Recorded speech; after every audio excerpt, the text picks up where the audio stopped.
It's a great pleasure to be here, and it's a particular pleasure to welcome my opponent, Dr. Monckton Lambert, who has kindly agreed actually to debate the science and economics of climate change.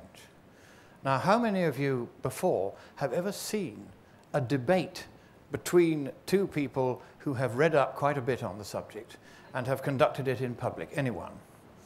No, it's extremely rare. And so I want to begin by asking you to show your appreciation for Dr. Lambert's agreement to take part in this debate today.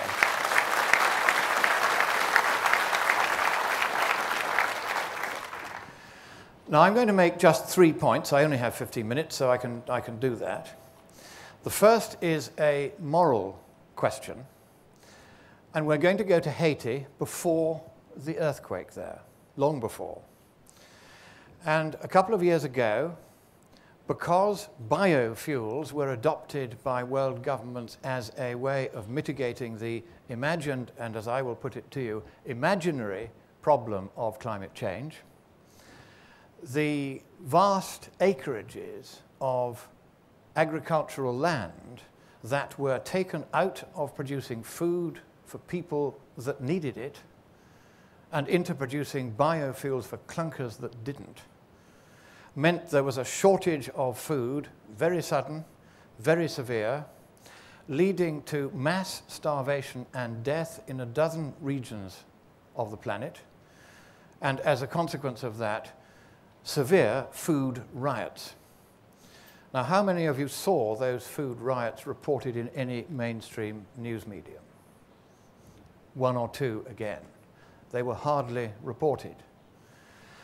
And there, I think, is the problem. You've all heard a great deal in the newspapers about global warming and the need for the precautionary principle. But you have to apply the precautionary principle not only to whatever it is you fear, but also to the precautions themselves, for fear that they will do more harm than the good you hope to do by applying them. That was not done in the dash for biofuels.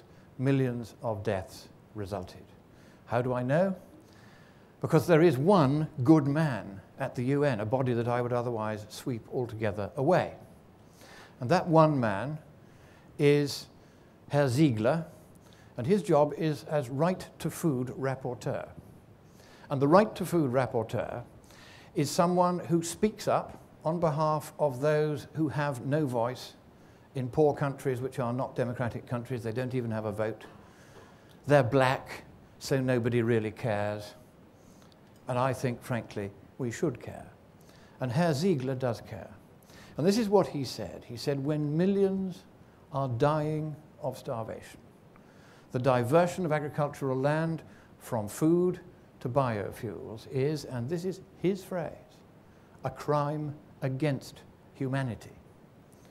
So that is the moral point, that if we get the science wrong, then we will get the policy wrong. If we get the policy wrong, then people can and will, and already have, end up dead in very large numbers.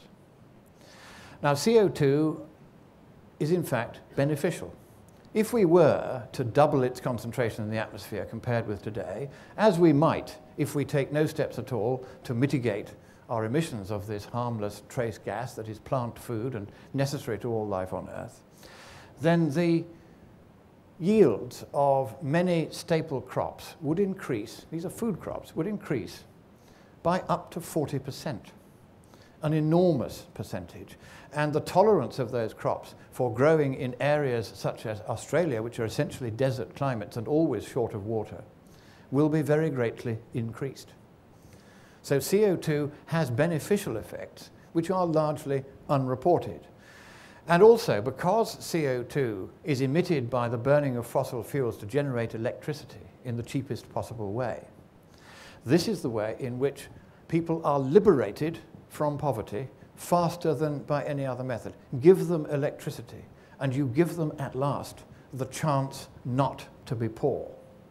And so it is particularly vital that we should not do anything to prevent China, India, and other emerging nations from burning as much fossil fuel as they need to lift their people out of poverty. For it is only if they lift their people out of poverty that they can stabilize their populations. And here you see on the screen a correlation between life expectancy and CO2 emissions. The more CO2 emissions per head, per nation, the longer that nation tends to live. And if you want to check that with an anti-correlation, you can do it with child mortality, and the graph hideously goes the other way. So CO2 has many benefits, and we should not, therefore, rush into so-called precautions to do away with those benefits, and, as I've already shown, perhaps to kill people by the million. So now the economic issue, and here there is really only one important consideration, and that is, does mitigation of CO2 emissions, mitigation of climate change by trying to restrict how much CO2 we emit, does it actually achieve anything, or is it, as I shall show, futile? Now here is a very simple chart. We have 388 parts per million by volume of CO2 in the atmosphere at the moment. We add 2 parts per million per year, and we burn roughly 15 billion tons of CO2, or we emit 15 billion tons of CO2 per part per million of CO2 concentration, so 30 billion tons a year at the moment. And that relationship, 15 billion tons equals 1 part per million, has remained roughly constant over the last 30 years, so it's a reasonably reliable number. And we can use the UN's own formula for calculating how much difference it would make if we shut down the entire carbon economy worldwide completely for 1 year. That would forestall exactly 0.024 Celsius of global warming, on the assumption that the UN is right to imagine that CO2 has a very large warming effect.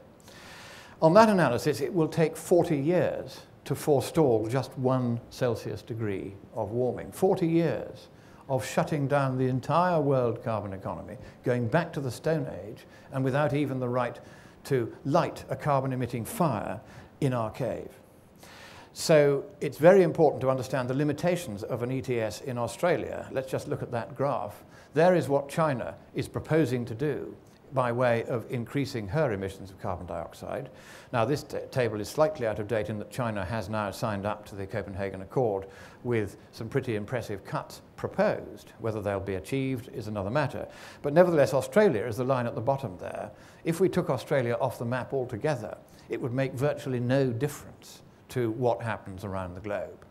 And as I've said, even if you took the whole globe away, it wouldn't make much difference to what happens around the globe.